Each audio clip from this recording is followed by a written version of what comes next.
fortement. Regardons ce qui s'est passé lors des 2 dernières récessions. 2001, avant la crise de la bulle Internet. L'inflation était à 2,6 juste avant l'éclatement de la bulle.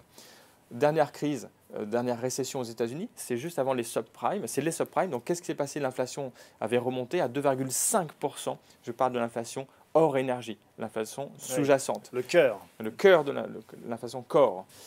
Elle est à 1,8. Donc, on est loin encore de l'inflation galopante de 2,5%. Est-ce qu'il y a une recette miracle? Il y a une recette miracle, c'est effectivement d'aller vers la communauté universelle avec une clause d'attribution intégrale au second décès. Ça veut dire quoi? C'est qu'en fait, lorsque la première personne qui décède dans le couple, il n'y a pas de transmission aux enfants.